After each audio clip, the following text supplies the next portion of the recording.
Hi guys, Veston here. Instead of another cartoon theory, I decided to do something completely different unrelated to that. This is pretty much a filler video. This time, our question today is, what are my favorite sitcoms? If you're wondering why I'm asking this, well, this may surprise you, but I'm a person who enjoys sitcoms, notably ones from the 1960s to the 1990s. Right now, I'm going to go ahead and list off some of my favorites. The Mary Tyler Moore Show.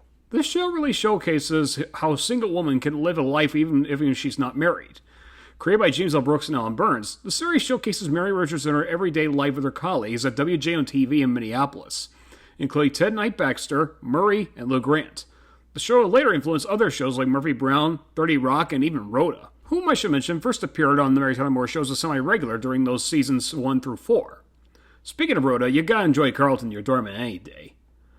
My favorite moment in Mary Tyler Moore's show has to be the episode where Mary suffers a pretty bad week, the same week that she was going to win the Teddy Awards, and it ends with her saying, That's all, folks. The Love Boat. This is not really a sitcom, it's more on the lines of three stories smashed together to create an hour of laughs and romance. Starring the Mary Tyler Moore Show's Gab McLeod, he, alongside his boat crew, cruised the Pacific Princess all over the world with a star-studded cast of recognizable faces from film, stage, and television. Too bad Mary Tyler Moore wasn't one of those guests. My favorite moment has to be the two-parter musical. Great talents such as Ethel Merman, Della Reese, Ann Miller, Van Johnson, Carol Channing, and Cab Calloway all get together to show the viewers and the cruise riders what The Love Boat was all about. Producer Aaron Spelling was probably proud of what they did. Happy Days. Created by Gary Marshall, it showcases the life of early adulthood Richie Cunningham and his friends Potsy, Ralph, and the cool guy himself, the Fonz, as they learned social life lessons each and every day. The show jumped the shark when it got to its 8th season when Ron Howard left to start his directorial career. But anyways, my favorite part of the show has to be in the episode Hot Stuff, where Richie and his girlfriend Lori Beth save the Fonz, Potsy, and Ralph from a burning fire attacking Arnold's. What a hero. Too bad for Arnold's, though. Oh well, at least the building got fixed. WKRP in Cincinnati.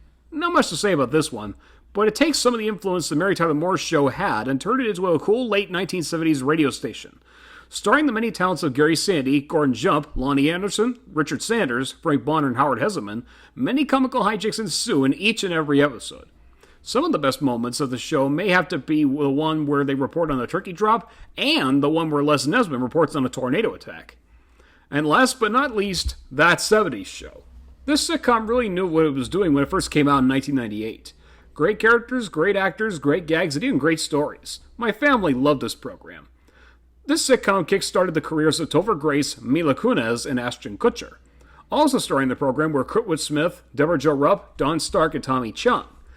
I'm going to go ahead and mention some of my favorite moments from the show itself. For example, the very first episode, appropriately called That 70s Pilot, where Eric is finally able to drive the Vista Cruiser after succeeding in his driving test.